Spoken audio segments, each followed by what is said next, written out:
Hey there, I'm Skip Healy with Change of Greenery. We're here at the Family Promise of Brevard Community Center in Cocoa, and we're just finishing up a project where we installed a rain garden and several native plant beds within their landscape. We'd like to thank our partners Steadytown and Family Promise of Brevard for helping us complete this project, and we're really excited for what the future holds and so thankful to be a part of the community. So thank you again. We're out here at our rain garden. This area was mostly Bermuda grass and weeds. We came through and scalped it off, and then we pulled all the grass out and made way for native plants. So we're trying to alleviate some of this washout that will come down from the parking lot when it rains. So we broke it up with some smaller coquina rocks. In the basin of this retention pond, we planted native ground covers, including bacopa, frog fruit, twin flower, micromeria, and some water-loving plants as well, like our white top sedge. We got our river sage in there. We've got sand cordgrass and rattlesnake master.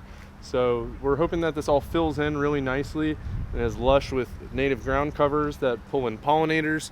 Two of these are butterfly host plants, the twin flower and the frog fruit, and they can also handle that wet foot. So the idea is that we're able to retain a lot of that moisture here in the basin, and we're not letting any we're capturing any nutrients that would flow off from the parking lot or the roofs or anything like that before it exits over the top and out into our watershed. So we installed large clumping Everglades palm, white stoppers, red maple, salt bush, and then a slew of clumping grasses, dwarf Fakahatchee, muley grass, Fakahatchee grass, and sand cordgrass, as well as Elliott's love grass. And we also did a lot of wildflowers in this bed in the shadier area. There's Stokes aster, scorpion tail, rosin flower, and then some unique palms as well, like the sable minors and the state endangered needle palm over there. So we're trying to recreate the understory of an oak hammock, what would naturally occur in a maritime area near the river here. We're just about less than a mile from the river, so want to kind of mimic what would occur in nature while making it aesthetically pleasing and functional for their landscape. So, and as you kind of come over here, these are more foundation plantings for the landscape. So we have horizontal cocoa plum. This is going to stay at about the windowsill height for them, so not too much maintenance.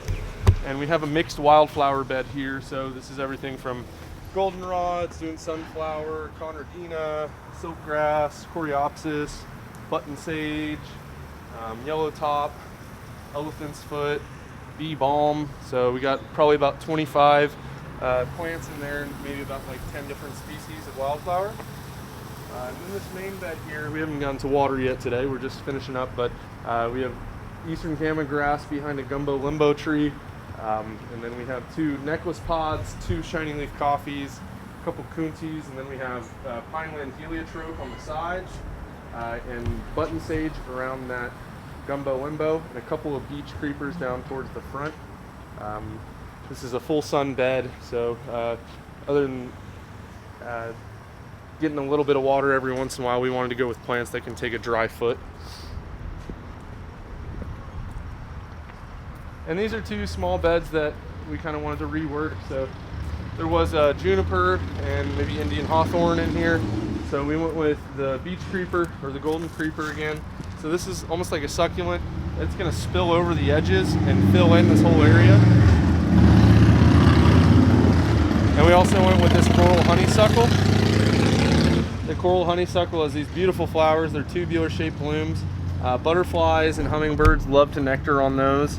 And this is not only going to climb up this little trellis, but it's going to fill this whole area out and spill over the edge here. So you're going to have coral colored flowers throughout the year. And then we have our favorite little kunti down in here. So these are going to fill in that bed really nicely. Kunti is a host plant to the Atala butterflies. So this is their primary host plant. So that butterfly needs this plant around to be able to lay its eggs, and for the baby caterpillars to be able to have a food source. So you got anything worth anything in there? Yeah, I've got a couple. Okay. I'll be quick. So we got a little heart-shaped bed here. We got a green thatch palm, Thrynax radiata, and a Yukon holly, Ilex vomitoria over there on the edge, with some Salvia coccinea, the red sage or tropical sage.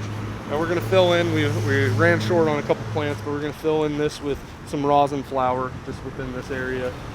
And we're wrapping the coquina around the base here.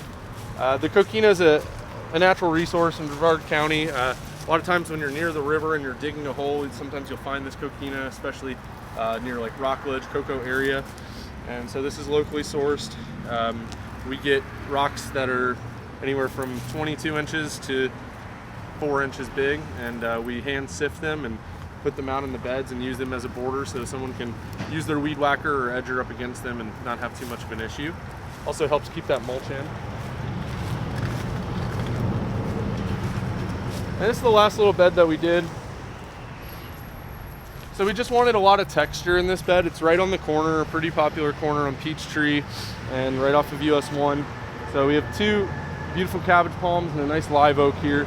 So we kind of wanted to take advantage of the understory and fill in with some stuff that would be lower. We left 1 Florida privet here on the corner, so I'm going to let him live with a little baby cabbage palm at the base of them. Those plants are powerhouses for butterflies, birds, and bees. Then our anchors in this bed, we went with these 2 sweet acacia trees. These trees are going to get, give or take, 12 feet tall, beautiful yellow pom-pom flowers on them. They have thorns. And they also get a little seed pod that the birds really love. So this is one that butterflies, pollinators, birds really love this plant. It's very drought tolerant, very wind resistant, and fragrant flower, so it's a win-win-win. And then we have some sable minors kind of holding everything together. Sable minor is the dwarf sable palm. Then kuntis, dwarf Fakahatchee grass, some muley grass, and some saw palmetto around the backside of this live oak. And then we peppered in seaside goldenrod kind of throughout. So we wanted a lot of texture, and then we'll get a lot of fall color when that goldenrod comes through, and the muley grass are popping as well. And the sweet acacia will start blooming summer and fall. So, yeah. So this is our project. I'm stoked that you guys were able to come along and hang out with us for a little bit. So really excited to see how this grows in and how the community is going to enjoy it. So, thank you.